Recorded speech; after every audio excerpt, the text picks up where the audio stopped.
It now costs the United States government 1.7 cents to make a penny and 8 cents to make a nickel. They're literally losing money on every penny and nickel that they make. Yes, the U.S. Mint cut costs, but pennies and nickels are money losers. In fact, Canada has ceased to produce the penny as their currency. Most Americans have no idea that at one point in time a silver dollar was, well, worth a dollar. Now today worth around $15. And very interesting changes have been made to the penny and nickel. For example, the penny used to be solid copper. Now it is only 2.5% copper, 97.5% zinc, then plated with copper. In fact, the nickel used to be made of, well, nickel. There's a metal called nickel, and now it's 25% nickel, 75% copper.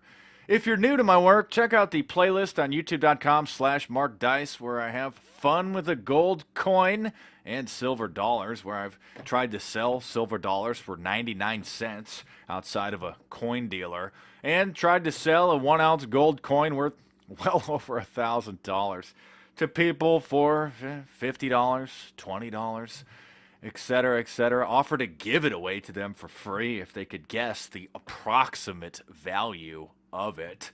Of course, the United States dollar, the United States currency, will continue to be worth less and less, thanks to the Federal Reserve. Also, thanks to President Nixon, quote, temporarily taking us off the gold standard. Yes, you can find that clip on YouTube where back in the 1970s he says, well, as a temporary measure, he's going to take us off the gold standard.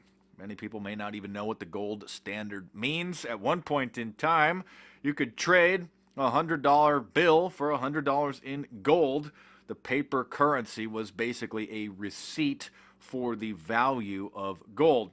And the only way that the United States government would put more currency into circulation was if there was more gold that was mined. And so then President Nixon took us off of the gold standard, allowing the government to print money with the stroke of a pen, or to just insert it into the system now with a few clicks of a keyboard. So allowing the possibility of hyperinflation, which means the rapid inflation of the currency, the hidden tax, because obviously the more money that is created, the less value it has, which is why gold now is worth well over $1,000, when at one point in time just an ounce of gold was about $20 or $30. Of course, thank you, Federal Reserve, and the Jekyll Island meeting. Of course, the secret meeting held on Jekyll Island in 1910 to draft the Federal Reserve Act that was signed into law on the 23rd of December 1913, the eve of Christmas Eve.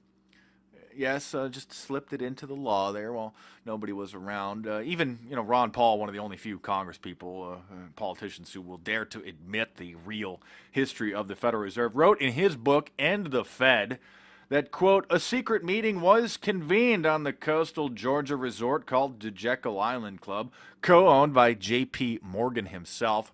The press said it was a duck hunting expedition. Those who attended took elaborate steps to preserve their secrecy, but history recorded precisely who was there. John D. Rockefeller's man in the Senate, Nelson Aldrich, Morgan's senior partner, Henry Davidson, German emigre and central banking advocate, Paul Warburg, National City Bank Vice President, Frank Vanderlip, and the Assistant Secretary of the Treasury to President Taft. Yes, Thomas Jefferson even was against such a system. In a 1816 letter, he wrote to his longtime friend John Taylor, thanking him for sending a copy of his book, An Inquiry into the Principles and Policy of the Government of the United States.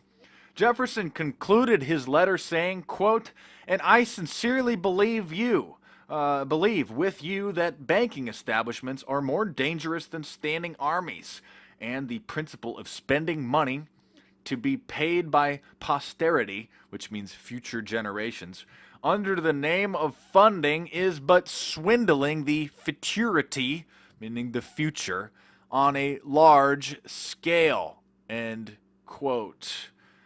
Anyway, penny is worth 1.8 cents, and it's not even, it's 2% copper. And a nickel, every time one is created, the United States government is losing money. Thanks for watching. Subscribe to my YouTube channel if you're new. Check out some of the previous videos, like I said, in my series, The Playlist, on youtube.com/markdice about the gold coin craziness. You can check out my book, Inside the Illuminati, Evidence, Objectives, and Methods of Operations, where there's a detailed analysis of the Jekyll Island meeting and the creation of this fiat money-manipulating mafia. Stay tuned. There's more videos coming soon.